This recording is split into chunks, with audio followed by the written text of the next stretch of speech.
best loan apps na na-approve ako using my postal ID mga kautang. At hindi lang yan kasi recently may nabasa akong comment sa approve siya dito sa isa sa babanggitin ko using po yung kanyang PhilHealth ID.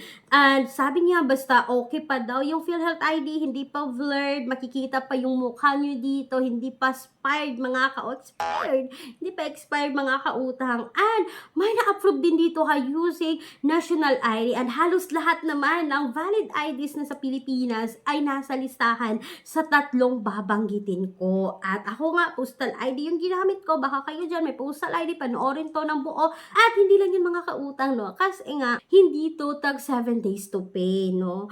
May pa-installments ang pag-uusapan natin, and alam ko na makakatulong to sa inyo this 2026 kasi nakatulong nga to sa akin.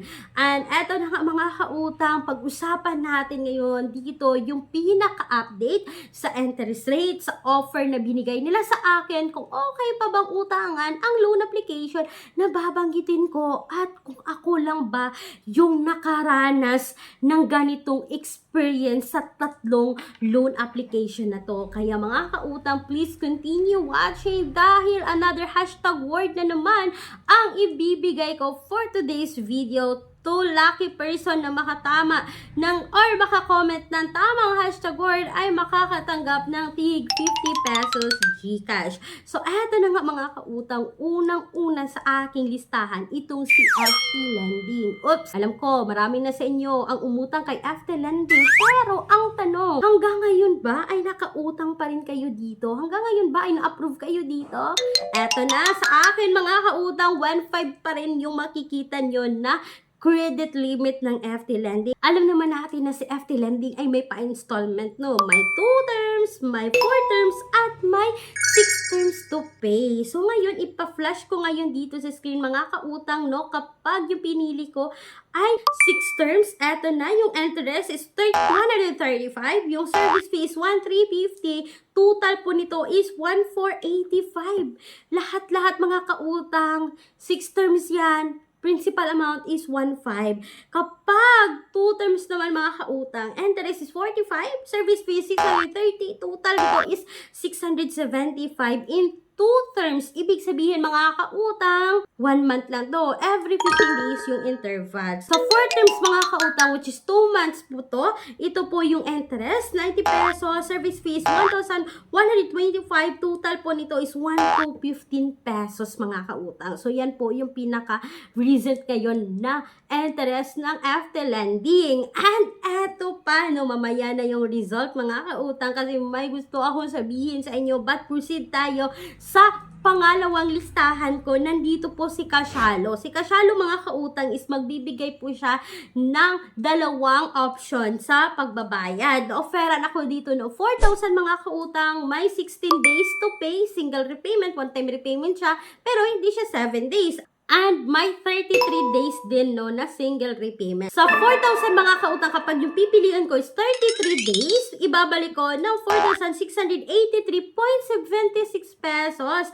At kapag naman mga kautang, 4,000 tapos 16 days yung pipiliin ko, ibabalik ng 4,353.89 pesos. Si Cashalo mga kautang is okay to kasi may minimal deductions lang to. And yes mga kautang, ang bilis talagang ma-approve kay Cashalo, no? At eto na, yung pangatlo sa aking listahan ngayon mga kautang, no, na nandito sa akin, na-approve ako using my postal, is yung Mr. Cash. Ito, kita nyo sa dashboard, 3.5 din yung bigay ng Mr. Cash sa akin, no? And my 3 installments sila mga kautang. Ibabalik ko po ng 4,364.50 mga kautang. Yung ma-receive ko sa 3,500 is 3,010 pesos. Kasi meron silang service fee or deduction na 490 pesos. So, uulitin ko mga kautang. Alam ko hindi na to bago sa inyo. Kaya hindi na ako nag-step by step process dito sa mga to. Unang-una, FT Lending, Cashalo, and si Mr. Cash po. Yung top 3 na approve ako using my postal ID. Pero, eto na mga kautang. Approve nga ako sa mga ito, but hindi po ako nakapag-loan hanggang ngayon. Ibig sabihin, hindi po ako nakapag-reloan. So, yung dito kay FT Lending, una kong na-approve dito is 500. Si FT Lending kasi is pa-revolving, no? Pwede siyang multiple loans dito. And after the 500, nabayaran ko, na-offeran ako ng 700, kinuha ko. And after 3 days, na-offeran ko another 800. So, doon nagtapos mga kautang. 500, 700, and 800. And hindi ako late dito mga kautang ha. Hindi ako late dito. Ay, nag-advance payment 3 days before due date. And until now, hindi na po ako ma-approve. Kagaya din po kay Kasyalo ha. Hindi rin po ako late dito. No, hapon lang ako nakapag-pay around 4 p.m. ng hapon. Hindi na ako na-approve for second loan. And same din kay Mr. Cash mga kautang. Hapon din ako nag-pay noon. Hindi na po ako na-approve. Hindi na ako nakapag-second loan sa mga ito. Okay, sana kasi gamit ko yung postal ko. At in the reality, hindi naman makapag-reloan. Sino ba dito yung may ganitong experience na hanggang ngayon mga kautang, no? May nakikita akong offer, na time to time chine-check ko, nagla-login ako sa mga ito kasi ito yung okay utangan para sa akin mga kautang. But kahit time to time nag-check ako, time to time na pagkaroon ng offer is ginagrab ko, hindi pa rin po ako na-approve sa mga to. Sino ba dito mga kautang yung may ganitong experience sa akin? Comment down below. Nakakaloka, diba? Yung asang-asa ka na makakuha ka, na makatulong sa inyo, but in reality, bakit ganito? Ang daming may questions kung bakit ganito mga kautang. Ako hindi ko rin masagot-sagot yung tanong na yan sa 3 loan app na to. Kasi nga ako personally, hindi ako nakapag-reloan. Anyways, mga kautang, ang dami pa rin na-approve sa mga 3 loan app na to mga kautang. Kung kayo dyan, hanggang ngayon, nakautang pa dito, please, ingatan nyo. And hindi ko naman sinasabi, hindi ko iningatan yung sa akin, di ba? Bakit ganito yung system nila mga kautang, no? Hindi talaga natin masasabi. Yung panahon, I don't know bakit ganito. So, yun lang po mga kautang for today's video. But, binabalik-balikan ko pa talaga yung 3 to. Nandito pa rin sila sa phone ko. Hindi po ako nag-uninstall sa kanila. Hanggang ngayon, nandito pa sila. Chine-check ko time to time po yan. So, anyways, speaking sa mga alternatives natin, check nyo sa pin comment and sa bank mga kautang.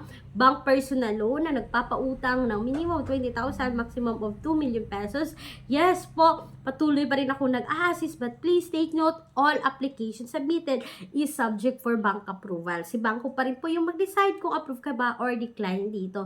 And eto na nga, yung hashtag word natin for today's video is 3 best loan app pero yung hashtag natin.